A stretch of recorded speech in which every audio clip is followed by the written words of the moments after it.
கர்த்தரும் இரட்சகருமாகிய இயேசு கிறிஸ்துவில் எனக்கு மிகவும் அருமையானவரே, கர்த்தருடைய திருநாமத்தினாலே கிறிஸ்து இயேசுவில் ஜீவ ஊற்று என்கின்ற இந்த நிகழ்ச்சிக்கு உங்களை அன்புடன் வாழ்த்தி வரவேற்கிறேன்.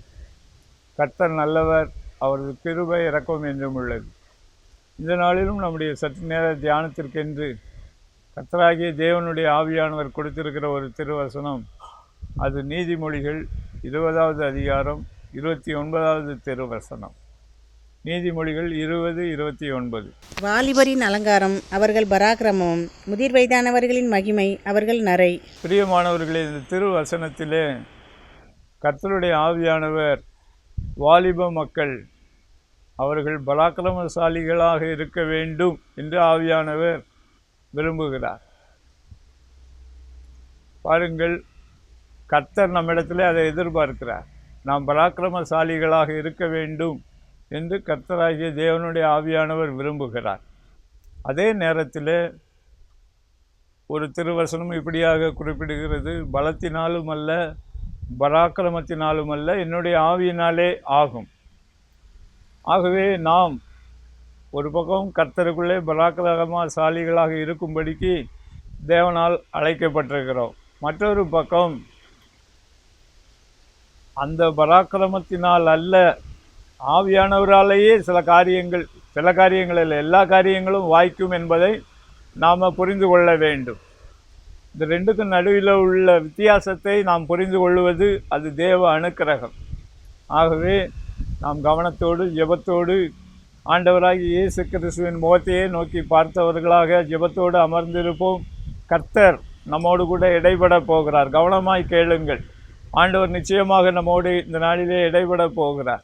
அது மாத்திரமல்ல, ஒரு பக்கம் வாலிபரின் அலங்காரம் அவர்கள் பராக்கிரமம் என்று இருந்தாலும், மற்றொரு பக்கம் முதிர் வயதுள்ள மக்கள் பாருங்கள், அவர்களுடைய மகிமை அவர்களுடைய நரை மயிறு என்று சொல்லப்படுகிறது. அதனுடைய அர்த்தம் என்னவென்றால், அவர்களுடைய அனுபவம், கிறிஸ்து இயேசுக்குள்ளான அவர்களுக்குரிய அந்த அனுபவம் அவர்களுக்கு மகிமையாக இருந்து கொண்டிருக்கிறது.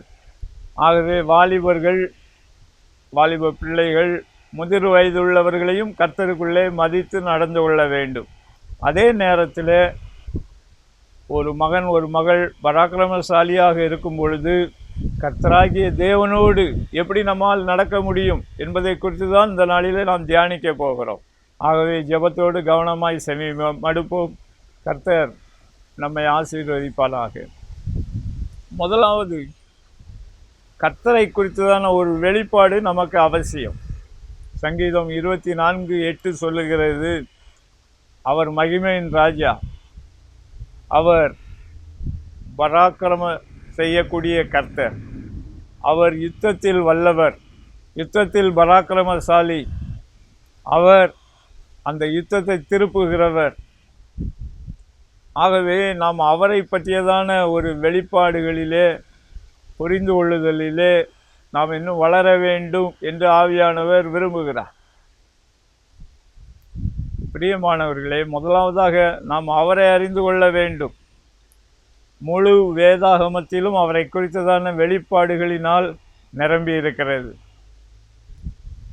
அந்த வெளிப்பாடுகளை நாம் அறிந்து கொள்ள வேண்டும். பாருங்கள், முழு வேத புத்தகத்தையும் பரிசுத்த ஆவியானவர் எழுதி வைத்திருக்கிறார்.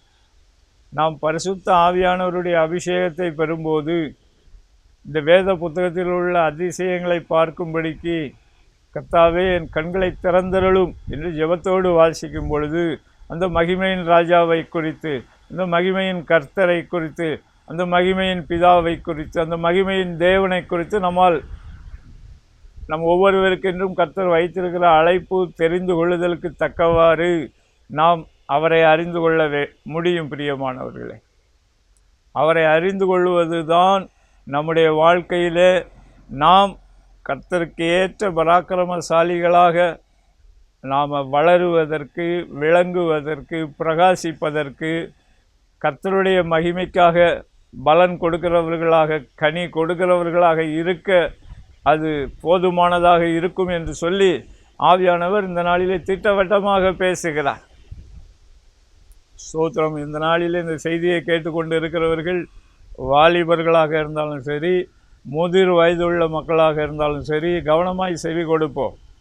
வாலிபர்கள் என்று சொன்ன உடனே சில நேரங்களிலே நாம் நினைத்து விடுகிறோம், அங்கே 13 வயசுலேருந்து 18 வயசு தான் வாலிபர்கள் என்று நினைத்து கொள்கிறோம். அப்படி இல்லை. வேதாகமத்தின்படி மனிதனுடைய ஆயுசு காலம் 120 வருஷம். நீங்கள் ஆதியாகமம் 6வது அதிகாரம் 3வது திருவசனத்தை வாசித்து பாருங்கள். அது மாத்திரமல்ல, பக்தனாகிய மோசே, அவருக்கு 120 வயதாகியும் கண்கள் இருளடையவில்லை, பலன் குன்றவில்லை. மனுஷனுடைய ஆயுசு காலம் 120. 120க்கு உட்பட்ட வயசு பாதிக்கு கொஞ்சம் கம்மியான 60 வயசுக்கு கீழே இருக்கிறவங்கெல்லாம் வாலிபர்கள் தான். நாம் அதை திட்டவட்டமாக புரிந்து கொள்ள வேண்டும். பாருங்கள், ஆபிரகாமை குறித்து அவருக்கு முதிர் வயதாக இருக்கும்போது அவருக்கு கர்த்தர் ஈசாக்கை கொடுத்தார் என்று வேதம் சொல்லுகிறது. முதிர் வயதுனா 100. ஆபிரகாமுக்கு 100 வயதாக இருக்கும்போது தான் அவருக்கு கர்த்தர் ஈசாக்கை கொடுத்தார். இது வாலிப பிராயத்தையே நம்ம சரியாக புரிந்து கொள்வது கிடையாது. ஆமாம், சங்கீதத்தில் ஒரு வசனம் அழகாக குறிப்பிடப்பட்டிருக்கு, பாதி வயதில் என்னை எடுத்துக்கொள்ளாதிரும் என்று சொல்லி. எனக்கு அன்பான தேவ ஜனமே, நம்முடைய வாழ்க்கையிலே கர்த்தர் நமக்கு வைத்திருக்கிற லைஃப் ஸ்பேனை நம்ம புரிந்து கொள்ள வேண்டும். சங்கீதம் 90 அது மோசையினுடைய ஜெப சங்கீதம். மனுஷனுடைய ஆயுசு காலம் 70, பலத்தின் மிகுதியால் 80. அதுவும் சஞ்சலத்தினால் நிரம்பி இருக்கிறது என்று சொல்லி மோசை ஜெபம் பண்ணுகிறார். கர்த்தர் மோசையோடு சங்கீதம் 91 கடைசி வசனத்தில் பேசுகிறார், நீடித்த நாட்களினால் நான் உன்னை திருப்தியாக்கி என்னுடைய ரட்சிப்பை நான் காண்பிப்பேன். அப்போது கர்த்தர் மோசைக்கு 120+ கொடுத்தார். எனக்கு அன்பான தேவனுடைய ஜனமே, இந்த வேத புத்தகத்தை ஒரு கதை புத்தகமாகவோ அல்லது சரித்திர புத்தகமாகவோ அல்லது கவிதை புத்தகமாகவோ அல்லது ஒரு நல்ல இலக்கியமோ என்று சொல்லி மாத்திரம் வாசிக்கக்கூடாது. அதில் இவைகளெல்லாம் இருக்கிறது. அவைகளுக்கும் மேலாக தேவனுடைய திட்டம் இருக்கிறது. மீட்பின் கிரியைகளை குறித்ததான தேவனுடைய இருதயம் இருக்கிறது. நம்மால் தெளிவாய் அதை புரிந்து கொள்ள முடியும். தேவனுடைய இருதயத்தை நாம் புரிந்து கொண்டால்தான் நாம் பராக்கிரமசாலிகளாக இந்த பூமியிலே பிரகாசிக்க முடியும் என்று ஆவியானவர் சொல்கிறார். பாருங்கள், சங்கீதம் 60:12 ஆவியானவர் குறிப்பிட்டு வைத்திருக்கிறார், தேவனாலே பராக்கிரமம் செய்வோம், அவரே நம்முடைய சத்துருக்களை மிதித்து போடுகிறவர். பாருங்கள், பிதாவாகிய காணக்கூடாத அந்த தேவன் ஆண்டவராகிய இயேசு கிறிஸ்துவின் என்கின்ற பெயரிலே இந்த பூமியிலே இறங்கி வந்தார். கர்த்தரை நாம் அறிந்து கொள்ள வேண்டும். அதே நேரத்தில் ஆண்டவராகிய இயேசு கிறிஸ்துவையும் தேவனாக அறிந்து கொள்ள வேண்டும், பிதா தேவனையும் அறிந்து கொள்ள வேண்டும். அவரால் தான் நம்ம பராக்கிரமம் செய்ய முடியும்.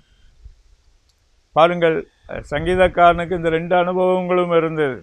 சங்கீதம் 24:8 அவரை மகிமையின் ராஜாவாக குறிப்பிடுகிறார். அவர் பராக்கிரமசாலி, யுத்தத்தில் வல்லவர் என்று குறிப்பிடுகிறார். அவருடைய தேவத்துவத்தையும் நம்ம புரிந்து கொள்ளும் பொழுது, ஸ்தோத்திரம், கர்த்தத்துவத்தையும் புரிந்து கொள்ள வேண்டும், தேவத்துவத்தையும் புரிந்து கொள்ள வேண்டும். எனக்கு அன்பான தேவனுடைய ஜனமே, அப்பொழுது கர்த்தர் நம்மை பராக்கிரமசாலிகளாக ஸ்தோத்திரம் எல்லா வயதிலும் வைத்து பயன்படுத்துவார். கர்த்தருக்கு ஸ்தோத்திரம், தேவனுக்கு மகிமை உண்டாகட்டும். அதில் பாருங்கள், கர்த்தர் நம்மை பராக்கிரமசாலியாக அவருடைய வார்த்தைக்கு, நம்மை அவருடைய அழைப்புக்கு, அவருடைய தெரிந்து கொள்ளுதலுக்கு நம்மை அர்ப்பணிக்க வேண்டும். பாருங்கள், வேதாகமத்திலே நியாயாதிபதிகளின் புத்தகத்திலே முதலாவதாக வருகிறவர் ஸ்தோத்திரம் கிதியோன். பாருங்கள், கர்த்தர் அவரை கூப்பிடுகிறார், பராக்கிரமசாலியே என்று கூப்பிடுகிறார். பாருங்கள், அவர் பராக்கிரமசாலியாக இருந்தாரா என்பது அந்த இடத்துல ஒரு கேள்விக்குரிய விஷயம்தான். ஆனால் அதிலே அவர் ஒரு காரியத்திலே பராக்கிரமசாலியாக இருந்தார். ஆண்டவர் யாரையும் பொய் சொல்லி அழைக்க மாட்டார். பராக்கிரமசாலியே என்று அழைத்தால் அவருக்குள்ளே ஒரு குறிப்பிட்ட அளவிலான பராக்கிரமம் காணப்பட்டது. அவர் மீதியானியருக்கு பயந்து, எதுக்காக பயந்தார் என்றால், ஒரு தனி மனிதனாக ஒரு பெருங்கூட்டத்திற்கு முன்பதாக நின்று அவர்கள் தானியத்தை எடுத்துக்கொண்டு போய்விடக்கூடாது என்று சொல்லி அந்த தானியத்தை போரடித்து களஞ்சியத்தில் சேர்க்கக்கூடிய வேலையில் ஈடுபட்டு கொண்டிருந்தார்.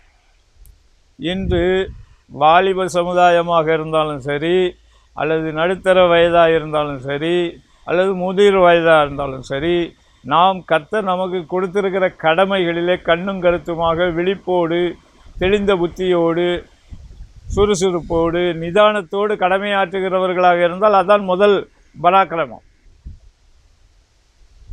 இன்று ஒருவேளை நாம் படித்து கொண்டு இருக்கலாம், வேலை செய்து கொண்டு இருக்கலாம், குடும்ப வாழ்க்கையில் ஈடுபடலாம், விவசாயம் பார்க்கலாம், சொந்த தொழில் பண்ணலாம், ஏன் ஊழியம் கூட செய்யலாம். கர்த்தர் நமக்கு வச்சிருக்கிற கடமைகளிலே நாம் எவ்வளவு தூரம் அதற்கு ஈடுபாடு கொடுத்து ஆண்டவர் அதை பார்க்கிறார்.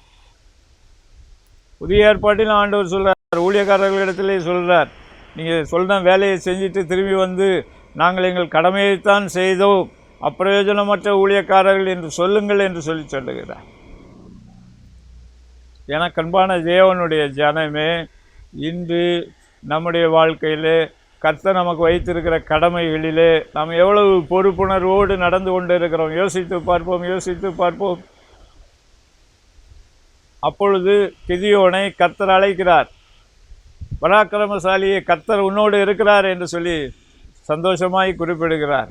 கிதியோன் சொல்லுகிறார், கர்த்தர் என் கூட இருந்தால் எங்களுக்கு ஏன் இப்படிலாம் நடக்குது என்று சொல்லி அவரிடத்திலே தன்னுடைய மனக்குமரலை அப்படியே சொல்லுகிறார். அப்போது கர்த்தர் அவரை அனுப்புகிறார். நீ போ, உனக்கு இருக்கும் இந்த பலத்தோடு போ, நான் உன்னோடு கூட இருப்பேன் என்று சொல்லி. நீங்கள் அந்த கிதியோனுடைய வரலாற்றை வாசித்து பாருங்கள். அங்கே கர்த்தர் தன்னுடைய நாமத்தை அதிசயமானவராக வெளிப்படுத்துகிறார். தொடர்ந்து அவருடைய காரியங்களை பாருங்கள். அதிசயமான காரியங்களை செய்து அவருக்கு ஜெயத்தின் மேல் ஜெயத்தை கொடுக்கிறார். கொஞ்சம் பேரை கொண்டு இஸ்ரவேல் மக்களுக்கு ஒரு பெரிய ரட்சிப்பை இந்த நாட்களிலே கர்த்தர் கட்டளையிட்டார். அந்த நாட்களிலே மாத்திரமல்ல, அவருடைய ஜீவனத்தின் நாட்களிலே கர்த்தர் அவரை ஒரு நியாயாதிபதியாக உயர்த்தி சோத்திரம் பராக்கிரமம் அவரையும் செய்ய வைக்கிறார், கர்த்தரும் பராக்கிரமம் செய்கிறார். எனக்கு அன்பான தேவனுடைய ஜனமே, இன்று நம்முடைய வாழ்க்கையிலே நாம் பராக்கிரமசாலிகளாக இருக்கும்படிக்கு ஆவியானவர் விரும்புகிறார். அவருடைய இருதயத்தை, அவருடைய மனதை நாம் புரிந்து கொள்ள வேண்டும். அவர் கொடுக்கிற ஆவியின் நிறைவை பெற்றுக்கொள்ள வேண்டும். ஸ்தோத்திரம். அவருடைய ரட்சிப்பின் அனுபவத்திற்குள்ளே இதுவரைக்கும் வராமல் இருப்பீர்கள் என்றால் ஸ்தோத்திரம். ரட்சிப்பின் அனுபவம் என்றால் ஏதோ சபைக்குள்ளே மாத்திரம் சென்று நாம் ரட்சிப்பின் சந்தோஷத்தை கொண்டாடுகிறோம் என்று நினைத்து கொள்ளக்கூடாது. உங்கள் வாழ்க்கை, சமுதாயம், தேசத்திலே, சர்வதேச அளவிலே நீங்கள் சம்பந்தப்பட்டிருக்கிற எல்லா காரியங்களிலும் நம்மை விட கர்த்தர் எல்லாவற்றையும் அறிந்தவராக, செயல்படுகிறவராக, அவர் பராக்கிரமசாலியாக, மகிமையான ராஜாவாக அவர் இருந்து கொண்டு இருக்கிறார். கர்த்தருக்கு ஸ்தோத்திரம். தேவனுக்கு மகிமை உண்டாகட்டும். இதுவரைக்கும் இந்த காரியத்திலே நீங்கள் தூங்கிக் கொண்டு இருப்பீர்கள் என்றால் இன்று விழித்து கொள்ளுங்கள். வேதம் சொல்லுகிறது, ஆவியானவர் சொல்லுகிறார், தூங்குகிற நீ மரித்தோரை விட்டு எழுந்திரு, அப்பொழுது கிறிஸ்து உன்னை பிரகாசிக்க செய்வார். கிறிஸ்து உன்னில் பிரகாசிப்பார். கிறிஸ்துவுக்குள்ளே கர்த்தர் அந்த மறுபிறப்பின் அனுபவத்தை நமக்கு கொடுக்கிறார். அது மாத்திரமல்ல, அந்த மறுபிறப்பின் அனுபவத்திலே கர்த்தர் நம்முடைய பழைய வாழ்க்கையை புது வாழ்க்கையாய் மாற்றுகிறார். மாத்திரமல்ல, அந்த புது வாழ்க்கையிலே நம்மை ஜெயத்தின் மேல் ஜெயம் பெற கர்த்தர் நமக்கு அனுக்கிரகம் செய்கிறார். கர்த்தருக்கு ஸ்தோத்திரம். தேவனுக்கே மகிமை உண்டாகட்டும். அடுத்தபடியாக இந்த பராக்கிரமம் எப்படிப்பட்ட பராக்கிரமம்? அங்கே தீர்க்கதரிசி சொல்லுகிறார், பலத்தினாலும் அல்ல, பராக்கிரமத்தினாலும் அல்ல, என்னுடைய ஆவியினாலே ஆகும் என்று சொல்லி. பாருங்கள், கர்த்தர் நம்முடைய வாழ்க்கையிலே செயல்படுத்துகிற எல்லாமே ஆவியானவர் மூலமாக தான் செயல்படுத்தி கொண்டு இருக்கிறார். பாருங்கள், அவர்களுடைய வாழ்க்கையும் பாருங்கள். அவர் முதல் முறையாக இந்த பூமிக்கு அவர் வந்த பொழுது பரிசுத்த ஆவியினாலே தான் அவர் பிறந்தார். பரிசுத்த ஆவியானவரால் தான் வளர்ந்தார். திருப்பி வெளிப்படையாக அவர் ஞான ஸ்நானம் பெற்ற பொழுது வானத்திலிருந்து பிதாவாகிய தேவன் பரிசுத்த ஆவியானவரை அவர் மீது இறங்க பண்ணினார். அதே போல் அவருடைய 3.5 ஆண்டுகள் ஊழிய பயணத்திலும் ஆவியானவரால் நடத்தப்பட்டு கொண்டே இருந்தார். சிலுவையிலும் பரிசுத்த ஆவியினாலே தன்னைத்தானே பலியற்ற தேவ பலியாக தேவனுக்கு ஒப்பு கொடுத்தார். பாருங்கள், மறுபடியும் பரிசுத்த ஆவியினாலே உயிர்ப்பிக்கப்பட்டார். ரோமருக்கு எழுதின நிருபத்திலே அப்படி குறிப்பிடப்படுகிறது. உயிர்த்தெழுந்த பிறகும் அவர் சீஷர்கள் நடுவிலே ஊதி பரிசுத்த ஆவியானவரை பெற்றுக்கொள்ளுங்கள் என்று சொல்லி குறிப்பிட்டார். பிரியமானவர்களே, இந்த நாளிலே பரிசுத்த ஆவியானவருடைய முக்கியத்துவம், பரிசுத்த ஆவியானவருடைய அத்தியாவசியம் நம்முடைய வாழ்க்கைகளிலே, நம்முடைய ஊழியங்களிலே மிகவும் அத்தியாவசியமானதாக, இன்றியமையாததாக இருந்து கொண்டு இருக்கிறது. பாருங்கள், கிதியோனுடைய வாழ்க்கையிலே கர்த்தருடைய அபிஷேகம் அவரை ஒரு போர்வையை போல மூடியிருந்தது என்று வேத பண்டிதர்கள் சொல்லுகிறார்கள். அது ஒரு பிளாங்கெட் அனாயிண்டிங்.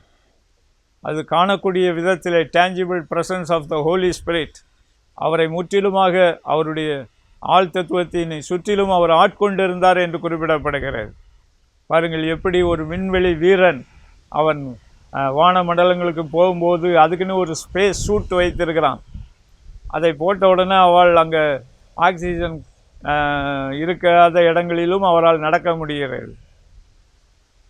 பாருங்கள், அதே போல் ஒரு குழந்தை ஒரு பெண்ணின் வயிற்றிலே உருவாகும் பொழுது அந்த குழந்தை வளருவதற்கு உள்ளே ஒரு கர்ப்பப்பையை ஆண்டவர் கொடுத்திருக்கிறார். அந்த கர்ப்பப்பைக்குள்ளே ஒரு விசேஷித்த ஃப்ளூயிடையும் ஆண்டவர் கொடுத்திருக்கிறார்.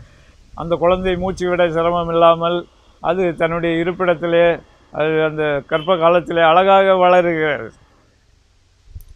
பிரியமானவர்களே, நம்முடைய இந்த சின்ன வாழ்க்கையிலும் நாம் கர்த்தருக்குள்ளே வளருவதற்கு, சுவாசிப்பதற்கு, முழுமையாக செயல்படுவதற்கு, தேவனுக்கு முன்பதாக நம்முடைய திட்டங்களை நிறைவேற பெற்றுக்கொள்வதற்கு இந்த பரிசுத்த ஆவியானவருடைய அபிஷேகத்தை கர்த்தர் நமக்கு கொடுக்க வேண்டுமென்று விரும்புகிறார்.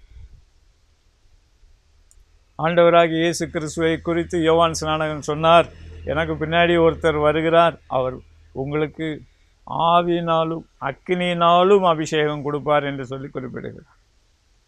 பிரியமானவர்களே, நாம் கர்த்தரிடத்திலே சிலுவையின் மரணம் உயிர்த்தெழுதலின் மூலமாக கிருபையை பெற்றுக்கொள்கிறோம்.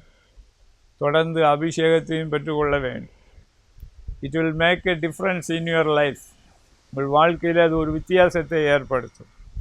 ஸ்தோத்திரம். இந்த பராக்கிரமத்துக்கு அடுத்த விஷயங்களிலே கர்த்தர் உங்களை பயன்படுத்துவார். ஸ்தோத்திரம். அப்போது நாம் அந்த இடத்துல வாலிபரின் அலங்காரம் அவர்களுடைய பராக்கிரமம் என்று சொல்லும் பொழுது ஒவ்வொரு மனிதனும் ஒவ்வொரு மனுஷியும் கர்த்தருக்கேற்ற பராக்கிரமசாலிகளாக இருக்க வேண்டும். அதே நேரத்தில் ஆண்டவராகிய இயேசு கிறிஸ்துவுக்கு முன்பதாக ஒரு தாழ்மையுள்ள மனத்தாழ்மையுள்ள இதயத்தோடு நடந்து கொள்ள வேண்டும். அதைத்தான் ஆண்டவர் எதிர்பார்க்கிறார். ஸ்தோத்திரம். பலத்தினாலும் அல்ல, பராக்கிரமசாலியும் அல்ல, அதனாலும் அல்ல என்று சொல்லும் பொழுது பராக்கிரமம் உங்களுக்குள்ளே இருக்கக்கூடாது என்று அர்த்தத்திலே ஆவியானவர் சொல்லவில்லை. அதை ஆண்டவர் கொடுக்கிறார் உங்களுக்கு. ஆனால் அதே நேரத்தில் நாம் ஒவ்வொருவரும் கர்த்தருக்கு முன்பதாக தாழ்மையோடு நடந்து கொள்ள வேண்டும். மற்றவர்களுக்கு முன்பதாக தேவன் நம்மை வைத்திருக்கிற அளவின்படி தாழ்மையோடு நடந்து கொள்ள வேண்டும். கர்த்தர் அதை எதிர்பார்க்கிறார். இந்த குணாதிசயம் உங்களுக்குள்ளே வளர உங்களை விட்டு கொடுங்கள். பிரியமானவர்களே, கர்த்தர் உங்கள் வாழ்க்கையின் மூலமாக மகிமைப்படுவார். உங்களை நீங்கள் சம்பந்தப்பட்டிருக்கிற எல்லைகளிலே உங்களை பராக்கிரமசாலிகளாக வைப்பார். பிரியமானவர்களே, ஏசாயா 28:6 ஆவியானவர் குறிப்பிடுகிறார், அவர் கர்த்தர் நியாயம் விசாரிக்க உட்கார்கிறவனுக்கு நியாயத்தின் ஆவியாக இருப்பார், அவரே பராக்கிரமமாக இருப்பார். இந்த வசனத்தை குறித்து வைத்து கொள்ளுங்கள். என்னுடைய வாழ்க்கையிலே ஒரு மிகுந்த ஒரு திருப்பு முனையை ஏற்படுத்தின வசனம். ஆமாம், இன்று கர்த்தர் நம்மை பராக்கிரமசாலிகளாக பயன்படுத்த வேண்டும் என்று விரும்புகிறார். நாம் நியாயத்துக்கு மீறி போக முடியாது. கர்த்தருடைய நியாயத்துக்குள்ளே தான் கர்த்தர் உங்களை பராக்கிரமசாலிகளாக அவர் வைக்க விரும்புகிறார். பாருங்கள், 28:6 நியாயம் விசாரிக்க உட்காருகிறவனுக்கு அவர் நியாயத்தின் ஆவியாக இருந்து எது நியாயம் என்பதை கற்றுக் கொடுப்பார், அவரே பராக்கிரமமாக இருப்பார், அவரே நம்மோடு பராக்கிரமமாக இருப்பார். எப்படிப்பட்ட பராக்கிரமமாக இருப்பார்? யுத்தத்தை அதன் வாசல் மட்டும் திருப்புகிறவரான பராக்கிரமசாலியாக அவர் நம்மோடு இருப்பார். உங்களுக்கு விரோதமாய் ஒரு யுத்தம் நியாயமில்லாமல் வருகிறது என்று வைத்து கொள்ளுங்கள். நீங்கள் கர்த்தரை நோக்கி கதறும்போது அவர் அதில் உள்ள நியாயங்களை கற்றுக் கொடுப்பார். கிதியோனுக்கு கற்றுக் கொடுத்தார். அங்கு ஏற்பட்ட அந்த மீதியானியர்கள் மூலமாக ஏற்பட்ட யுத்தத்தை அவர்கள் வீடுகளுக்கு போகும் வரைக்கும் அவர்களை துரத்த ஜெயம் எடுத்து கிதியோனுக்கும் உதவி செய்தார், இஸ்ரவேல் மக்களுக்கும் உதவி செய்தார். அவர்களுடைய உடைமைகள் எல்லாம் காப்பாற்றப்படும்படிக்கு கர்த்தர் அனுக்கிரகம் செய்தார். இன்று இந்த விஷயத்திலே நாம் கர்த்தருக்குள்ளே வளர வேண்டும். நியாயமில்லாத இடங்களில் போய் நின்றுக்கிட்டு வெட்டி பராக்கிரமம் வீணான பராக்கிரமம் செய்து கொண்டு இருக்கக்கூடாது. நியாயத்தை புரிந்து கொள்ள வேண்டும். சோத்திரம். சில நேரங்களில் பார்த்துருக்கிறேன் நான் வழக்குகளில் சில பேர் ரெண்டு பக்கம் சொல்கிறது நியாயமாக தான் தெரியும். இவர் சொல்கிறதை கேட்டால் இவர் சொல்கிறது நியாயம் போல தெரியும், அவர் சொல்கிறதை கேட்டால் அவர். ஆனால் கர்த்தர் அதிலே நமக்கு நியாயத்தின் ஆவியானவர் மூலமாக நமக்கு கற்றுக் கொடுக்கிறார். அந்த வழக்கை தீர்க்கும்படியாக அங்கு ஏற்படுகிற அந்த யுத்தத்தை, அந்த பிரச்சனையை தீர்க்கும்படிக்கு அவரே பராக்கிரமமாக இருக்கிறார். பாருங்கள், சாலமன் அரசனுடைய வாழ்க்கையில் நடந்த ஒரு சம்பவத்தை குறித்து நாம் வேதாகமத்திலே பார்க்கிறோம். 2 பெண்கள் வருகிறார்கள். ஒரு குழந்தை என்னுடைய குழந்தை என்று சொல்லி 2 பேருமே உரிமை கொண்டாடுகிறார்கள். அப்போது கர்த்தர் அந்த இடத்திலே இருந்து சாலமனுக்கு அதில் நியாயத்தை புரிந்து கொள்ளவும் அந்த வழக்கை தீர்க்கும்படிக்கு அந்த யுத்தத்தை ஸ்தோத்திரம் சம்பந்தப்பட்ட தவறாய் சொல்லுகிறவர்களை வீட்டுக்கு அனுப்பவும் கர்த்தர் கரெக்டாக செயல்படுகிறார். கர்த்தருக்கு ஸ்தோத்திரம், தேவனுக்கு மகிமை உண்டாகட்டும். நீங்கள் பரிசுத்த ஆவியானவருடைய அபிஷேகத்தை வாஞ்சிக்கும் போது நீங்கள் இந்த கர்த்தருடைய நியாயங்களை நீங்கள் புரிந்து கொள்ளும்படிக்கு கர்த்தர் உதவி செய்வோம். அது மாத்திரமல்ல, யுத்தத்தை கண்டு பயந்து ஓடாதபடிக்கு, புறமுதுகு காட்டாதபடிக்கு, கர்த்தருடைய ஒத்தாசையோடு, கர்த்தருடைய அபிஷேகத்தோடு, தேவ பலத்தோடு அதை எதிர்கொண்டு அதிலே ஒரு ஜெயம் எடுக்க கர்த்தர் உதவி செய்வார். ஸ்தோத்திரம், ஸ்தோத்திரம். பிரியமானவர்களே, இதிலே நாம் எல்லாருமே வளர வேண்டும் என்று ஆவியானவர் விரும்புகிறார். கர்த்தராகி இயேசு கிறிஸ்துவுக்குள் பூரண வளர்ச்சி அடைய வேண்டும் என்று ஆவியானவர் விரும்புகிறார். இந்த நாளிலே நம்மோடு போராடி கொண்டு இருக்கிறார். அவருடைய சத்தத்திற்கு விட்டு கொடுப்போமா? அவருடைய மகிமையின் ஐஸ்வர்யங்களை புரிந்து கொள்வோமா? அவர் யுத்தத்தில் வல்லவர், மகிமையின் ராஜா. ஸ்தோத்திரம். அவர் நம் வாழ்க்கையில் பிரவேசிக்க அனுமதிப்போம். பிரியமானவர்களே, அவர் மகிமையான காரியங்களை செய்வார்.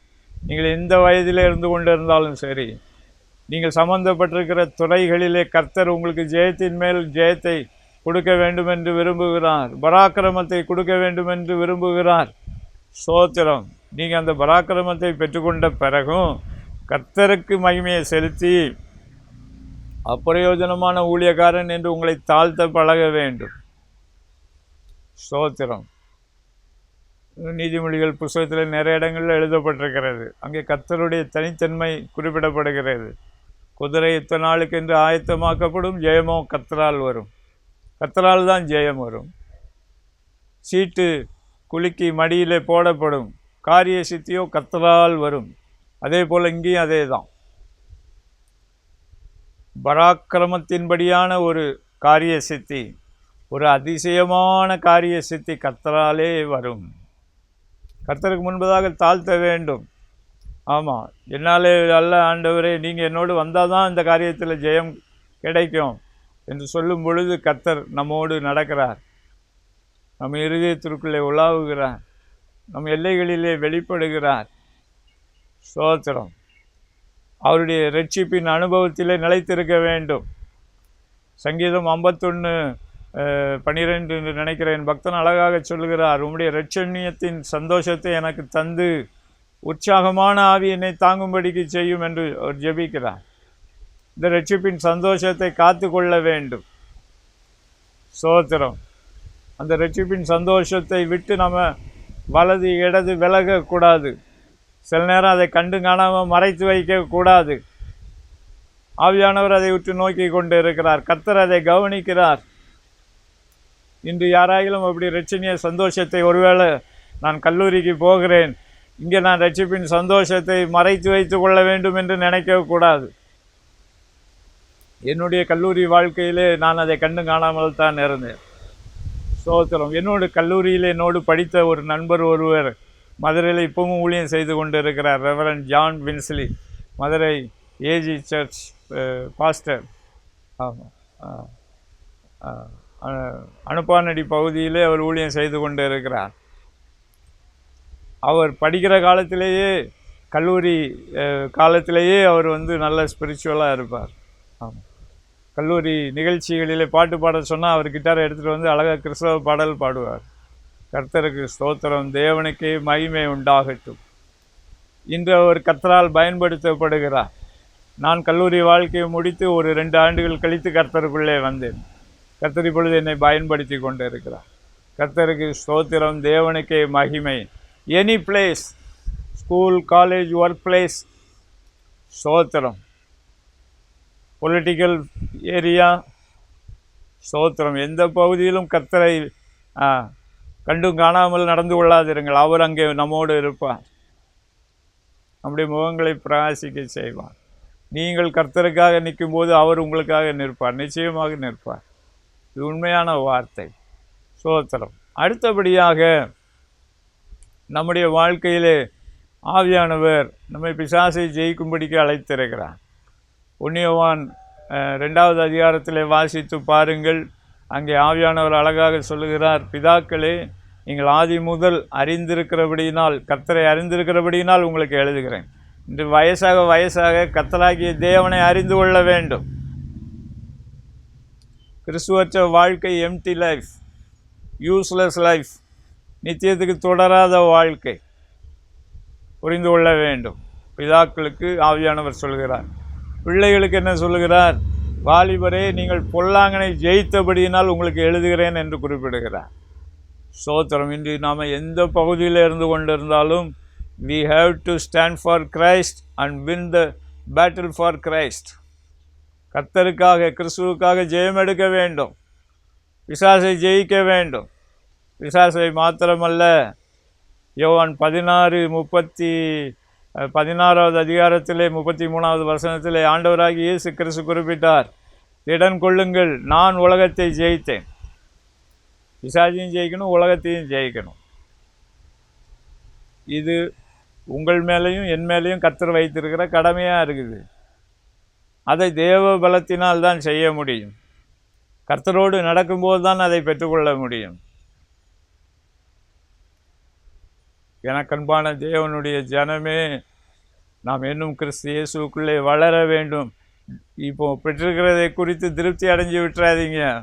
ஆமாம், வாரம் தவறாமல் சர்ச்சுக்கு போனால் போதும், பைபிள் வாசித்தா போதும், அதெல்லாம் தேவை தான். ஆனால் அதுக்கு அந்த பக்கம் கிறிஸ்து உங்கள் மூலமாக மகிமைப்பட வேண்டும் என்று விரும்புகிறார். பள்ளியிலே, கல்லூரியிலே, வேலை ஸ்தலத்திலே, அரசியல் தளங்களிலே, ஏன் விளையாட்டுத் துறையிலையும் கூட கர்த்தர் உங்களை மகிமைப்படுத்த வேண்டும் என்று விரும்புகிறார்.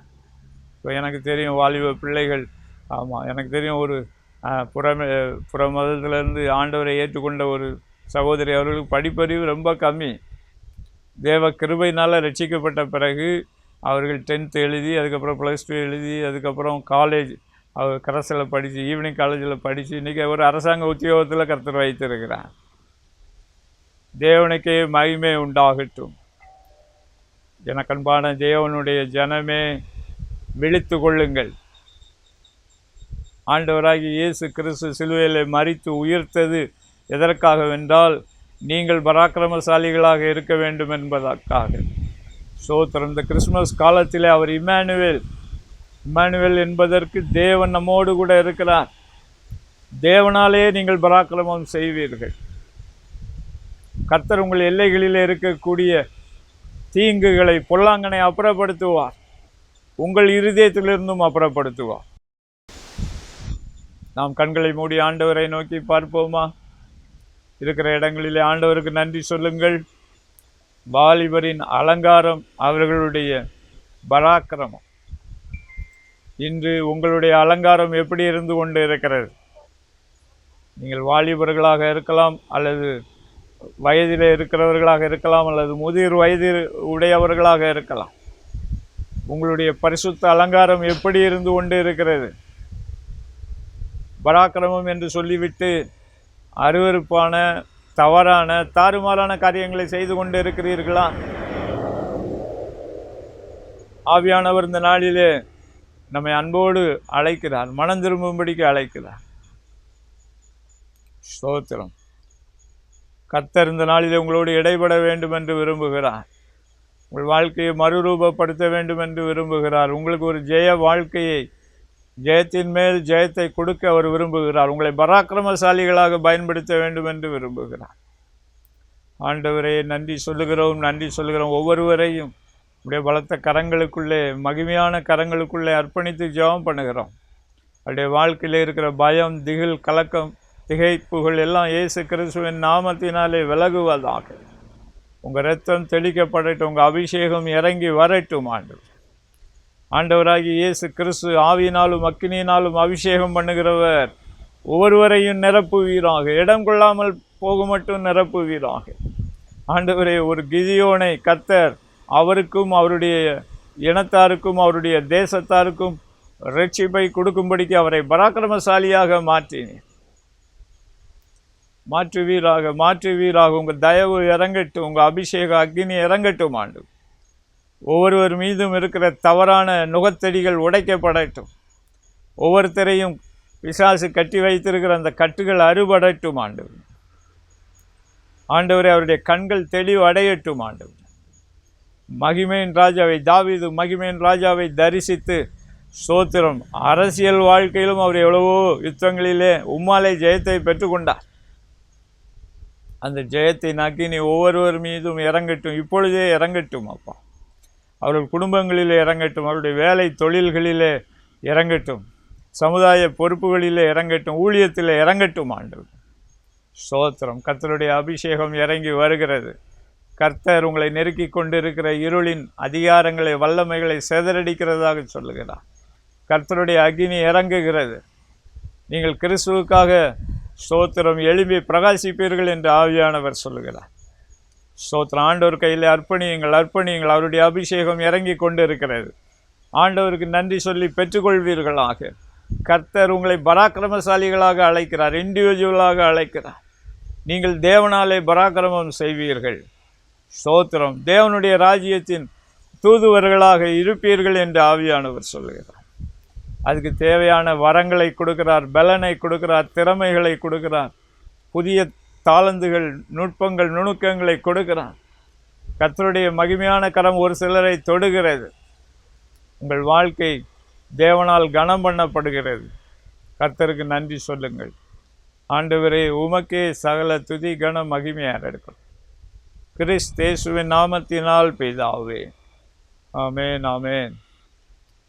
பிரியமானவர்களே, தொடர்ந்து கர்த்தரை துதியுங்கள். அவருடைய சத்தத்துக்கு கவனமாய் செவி கொடுங்கள். நீங்கள் தான் வருங்கால பராக்கிரமசாலிகள். கர்த்தர் உங்களை ஆசீர்வதிப்பாராக.